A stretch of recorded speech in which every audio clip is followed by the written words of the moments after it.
in business, do you feel like you talk to people and they struggle with the idea of being heard or being understood? Do you feel like you've listened to people and taken your shoes off and putting their shoes on and going deeper into the situation from an empathy standpoint? Do you feel like you've been adaptable, or do you feel stuck in your comfort cocoon where you don't know how to get out? Or that you've been in a situation where you struggle with trusting other people with items or critical items in business? If that's you, this episode of Question Mark is going to answer how we lead people through and get you to the other side of those struggles.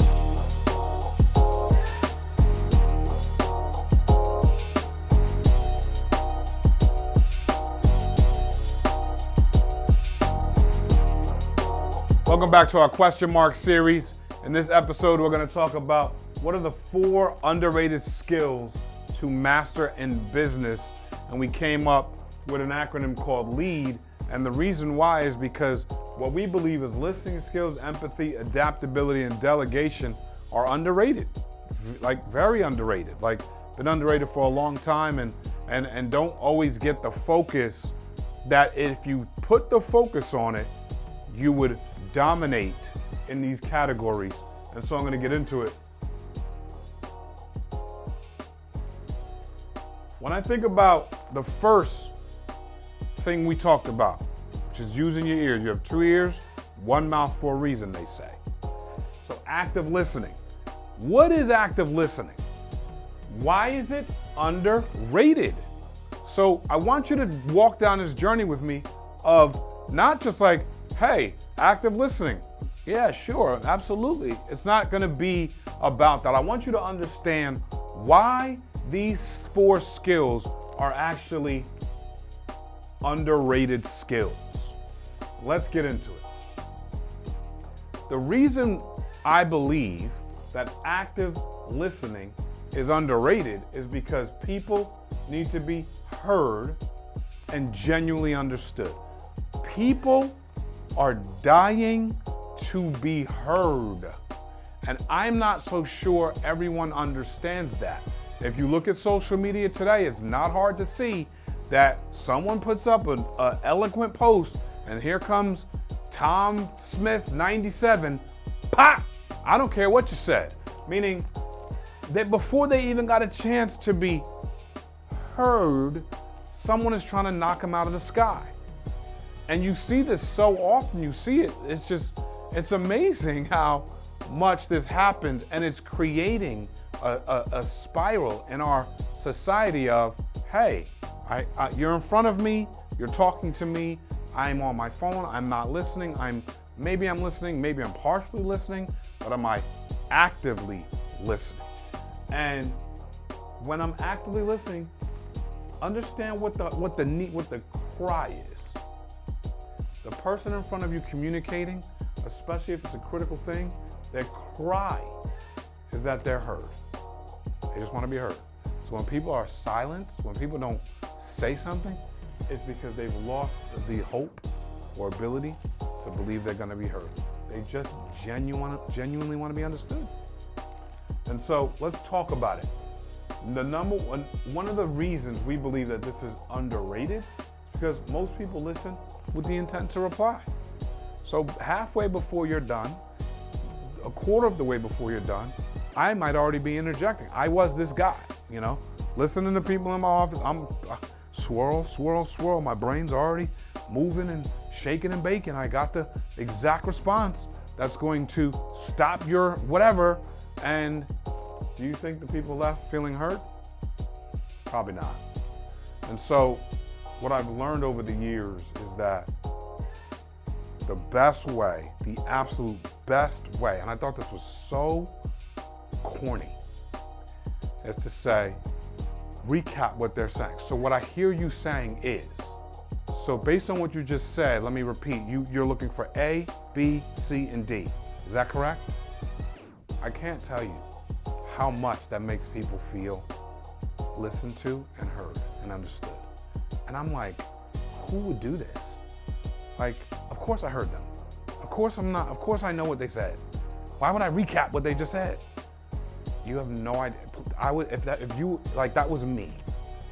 So if you're like I was, or if you're like me, let's lose that. Because the reality is when you say, so what I'm hearing you say is point 1, point 2, point 3, point 4. Is that correct? Oh my gosh. You have no idea how that makes them feel. It makes them feel so good. It makes them feel so good. And it's like, maybe I don't want someone to recap what I said. But honestly, when someone recaps it and gets it right, I'm a little bit more satisfied. Maybe I'll go, I don't have the time for recap. Maybe in my mind somewhere, it's my sinister mind. But the truth is, when people recap and get it correctly, I'm more fired up than I would be if maybe they got it all and they do it, I'm in. But if they recap, I feel heard, I feel appreciated, I feel valued. This is the person coming to you, employee, business partner, spouse. They're coming, they want to be heard, okay? Number 2, if you're not listening, you're not understanding. And if you're not understanding, then you're not listening. This goes back to these points of like, how do I get you to understand? Sometimes I have thoughts swirling in my brain of things I want to say, which I even heard them. It's not even like I cut them off. I heard them. And I'm like, how do I get these words out? And so this is one of my favorite friends. It's called the whiteboard. I'll get up out of my chair time and time again and start drawing on the whiteboard because I'm very visual and people are very visual. You might be very visual. A very good way to transfer information to make sure people feel heard and to make sure people are genuinely understood is to maybe draw it. Maybe you draw what you hear them say. But I'm saying like this, if you're not listening, you can't understand. If you're not listening, they can't be understood. If you're not understanding, you can't be listening. So I would say, look, this will help you out. When we say underrated, why? The attention span of everybody is like the size of a pea, like pea soup pea. It's not long. And so when someone has something really on their chest or really on their mind, and they need 5, 10, 15 minutes of your time, how bad would it be if we just took a moment and listened? If we just took a moment and heard them, if we just took a moment and understood them, this will get you, I promise you, relationally, respect, likability, your ability to deliver, your ability to lead people, your ability to transfer information. It just goes up by notches and notches and notches because the number one people want to hear is themselves. But if they hear themselves and you hear them, you win. Number 2.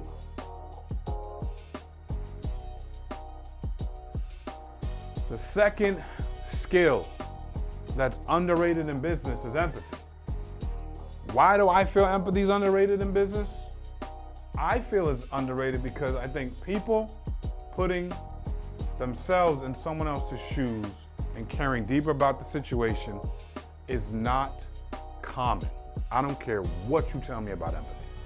Empathy is a big word. We use it a lot nowadays. I don't care what you tell me about empathy. The idea that you're taking your shoes off and you're putting your feet into someone else's shoes to care deeply about the situation on a regular basis, I'm talking 90% of the time, is difficult.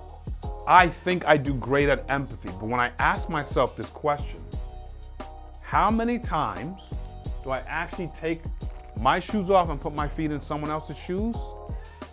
If I'm being honest, it's not as much as I would want to believe. It's definitely not. Why? Same reason that active listening isn't as high on the radar as some other skills for people. I'm not necessarily thinking about the time. Now, if you come with me with something heavy, I'm in. But not everything's heavy. Not everything has high stakes. Not everything is huge. Not everything is super big and heavy. Not everything is built like that. And so someone's concern, someone's situation still needs empathy, still needs someone to listen and hear and understand. I've blown this in my career a decent amount. I remember having a person in my office who needed special attention for something that they were dealing with, and I didn't view it as a big deal. I actually viewed it as like a really low deal. And their tone was great. They weren't looking to be, flown in on a helicopter and have a helipad on the top of the roof so they can have these extra concessions. They were just looking to be treated the right way. They were just looking for something to go well for them and something that they absolutely needed to have. And I didn't hear it well. I didn't empathize well. I didn't put myself in their shoes well at all. I blew it. And so I realized that when they finally brought it to my attention and said, hey, you kind of blew it here, I'm thinking, God, that was a layup. That was a layup, man. The reason why it's underrated is because we don't look at it, we don't look at some of this stuff as layups. I think if someone is approaching you in the workplace, or someone's approaching you in business about something, I think there could not be a more direct place to point your attention. And I think whatever they're feeling, you need to show some of it so that you can help them. It's the idea that people don't want to be vulnerable. Putting yourself in someone's shoes and taking a deeper look at the situation is actually being vulnerable. And it's hard for people sometimes to be vulnerable. In a workplace, hey, it's hard to be vulnerable with your own family. And I'm not saying, hey, babe, this happened to me today, vulnerable. I mean, like, dude, my kids, like, it sometimes is just chaos. And so I'm trying to, be empathetic and vulnerable and manage and grapple with what's happening in any situation at any given time. I'm not an A student at this. At the end of the day, I realize, though, if you are vulnerable in a situation where someone's coming to you, you have a much better chance to be empathetic. Number two, people fear being taken advantage of, and they fear being seen as weak. Like, hey, you came to me, I'm vulnerable. You come to me, I'm vulnerable. You come to me, I'm vulnerable. Eventually, I might believe that you're taking my kindness for weakness. You're taking my empathy and you're saying, oh, I got this guy. Oh, I got this girl. Oh, I got them. I got them. I know what to do in a situation like that. I know how to work this situation. People don't want to feel like that. And that's why it's an underrated skill, because people are guarding themselves against the ability to go deeper into someone's shoes. I would say, I'm a big fan of everyone has trust until they do something to not have trust. I don't need you to necessarily walk around on eggshells and, oh, they don't trust me or this or that. I want you to feel like, hey, you're in this organization, we brought you in, you started 2 weeks ago, we trust you. We trust you for the position we brought you in for, so we want to help you develop and grow into that place. Yes, there's levels to trust, and yes, you will be able to build more trust as you deliver, and you'll be able to build more trust when the company or the business or the CEO goes through a tough time and you show yourself resolved to create a solution or something that's going to help the business. Trust starts to grow closer. So when we think about empathy, remember, it's underrated because people are guarding against themselves. Number three,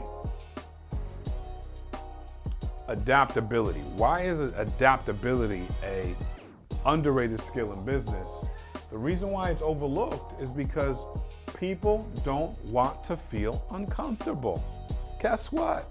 If you're adapting, there's change. And guess what people hate? Change. And so if people don't want to feel uncomfortable, they'll overlook adaptability in business. But here's what I found out. You got to learn how to be comfortable with being uncomfortable.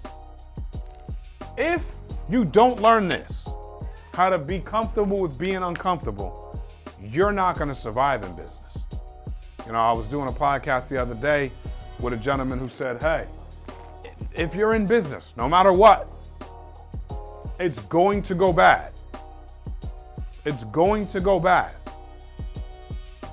Guy's been in and out of business a couple different times. It's going to go bad, but if you don't give up, you're going to get there. How many times do you think this guy's been uncomfortable? So when you learn, this is very tough for people to listen to. Become comfortable with being uncomfortable. And in my time in business, I've talked to many people about comfort levels and how to get uncomfortable. And I heard one guy say to me once, I understand the value that it would bring to get uncomfortable, but most people don't want to get uncomfortable. Like, I know what the value is. I know what I will get. I know what the reward will be. I'm even like, I like the sound of the reward, but I'm very comfortable right here, right now. So you know what? I'm gonna pass. Listen, it happens. It happens. Number 2, you gotta adapt or die. Evolution is happening whether you want it to or not. It doesn't matter. There's nothing you can do to stop evolution. So you're either going with the evolution or the evolution is going without you. It's not waiting for you. It's not gonna call your name in the middle of the night. It's not gonna will you out of bed. None of that. You're adapting or dying. You can do whatever you want. But people, I need to tell you, evolution is taking place whether you're there for it or not. And if you don't move with evolution, you do get left behind. There's no two ways about it. There's no two ways about it. So just understand, although it's overlooked in business, you need to be adapting. Because if you're not adapting, you're dying. Number 3, nothing fails like success. Why is adaptability an overlooked skill in business? Because guess what? The first 2 were about growing and adapting and all the things, but nothing fails like success, the third one. And so why is that important? Because if you are successful, or if you become successful in a process, in a system, in a sales approach, in the way you feel about something, in the way you do a certain thing, nothing fails like success. Success generally reverses back to comfortability. It's the maniacs. It's the brave souls. It's the daring fools that say, success? Oh, I don't care about that. I didn't come here for success, not my personal success. I came here for other people's success. So I'm going to continue to adapt. I'm going to continue to grow. I'm going to continue to read. I'm going to continue to research. I'm going to continue to try. I'm going to continue to fail. I'm going to continue to get knocked on my butt, get up, and grow. Those are the crazies. But for most people, you get successful, you start going back to lazy habits and doing things you wasn't doing when you became successful, and saying, I deserve this break. I deserve this time off. I deserve this nice toy. I deserve it. I did it. I deserve it. Okay. Yeah. No problem. At the end of the day, I didn't do it. But nothing fails like success. And number 4, delegation. An underrated skill in business is delegation. Why is it underrated? Because if you want to go fast, you go alone. If you want to go far, you go together. And I think the loners, the solopreneurs, the people who've been doing it on their own, people who trust their process, they know how to do it. They trust the way they do it. They trust their signature touch. They trust the way they talk to the clients. They trust the money in their hands. They trust the keys to the door in their hand. They trust the ability to purchase the equipment in their hand. They trust the ability to run the equipment in their hand. They trust it all in their hands. So do I. But if we don't learn this skill here, you can't go far. And so why is it underrated? Because nobody can do it like me. Nobody can do it like I can, is what we say to ourselves in the mirror, or what we say to ourselves when we're faced with 6 different tasks, and you got to do all 6 tasks because nobody can do it like I can. Well, Mr. and Mrs. Business Owner, that's cute, but delegation is a big part of letting go, and we'll talk about that. The other reason is we don't want to believe that someone can even come close to 70 to 80% of us. The question is, if someone could, would that be more effective for you? Would that be more successful for you? I say absolutely. Why? Because I don't need anyone to do 100%. Matter of fact, what you're looking to do as you're delegating is you're looking to get good at a task and get the task. You want to keep elevating the task you're working on because you are the CEO and the CRO, baby, the Chief Revenue Officer.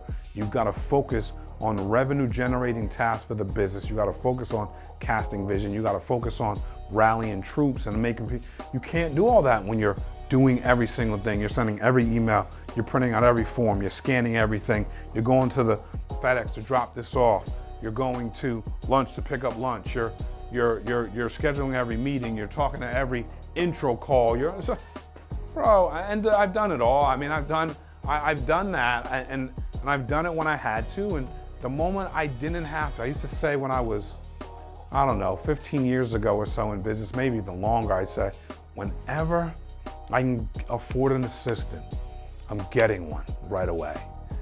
And I didn't even know what I was talking about because I never paid anyone a salary before. I never paid any payroll before. But I will say this, when I got overwhelmed in the insurance business early on, or very early on, I hired the first person I can look at that was willing to take what I was willing to pay. And I started to understand quickly, I'd love to have someone at 70, 80% on a bunch of the tasks that I shouldn't be doing or don't want to do, or I could be elevating what I'm doing to bring in more money for the business. This was critical. You want to fall in love with someone. If you can get someone at 80% of the same delivery or skill that you would have, great. You know what's even better? As you start growing the business and you have a bunch of people smarter than you in a specific area that you hired them to do, and you don't have to touch the area anymore ever. You go to them and go, hey, Tony, what's going on with the new IT project we just kicked off? Hey, Mary, what's going on with the accounting budget? And they get you a report with everything you need to know. You get to read it, glaze it, understand it, go back if you have questions, and you're now, hey, I don't have to touch that, man. I'm actually more focused on the things that I do well, as opposed to the thing everyone is doing, or everything that is just scattered all over the place, and I've got to do everything. And the last reason why I believe delegation is an underrated skill, because you can't control everything. And at the end of the day, let go of the control. Just let go. It's not that important on everything. Certainly there's things you have to do, and there are things you should do. But just keep getting closer and closer and closer to what you do really, really well, and the business is going to thrive. Bring people around you that do things really, really well, and the business is gonna thrive. I don't wanna focus all my time on administrative skills. It's not what I do. Yes, I love math, but I'd much rather have wizard number crunchers around me that can whip this stuff up in minutes and make it look pretty and do it in multiple different. I don't want to really focus on that. Now, you might have that skill set and that's the best thing for you to do, but I'm just saying, like, let's find out what we do well and do more and more and more of it. That's going to help grow the business.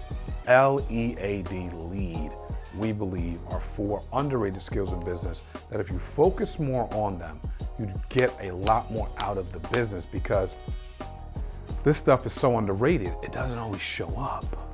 I've spoken to many people that have struggled with active listening skills, with empathy, with adaptability, with delegation. I've struggled with this stuff myself plenty of times in business. I try to work my way to graduation levels like school. And when you get to a certain level, you end up going, I'm letting this go. And that's where we want you to be. You start looking at these sub reasons.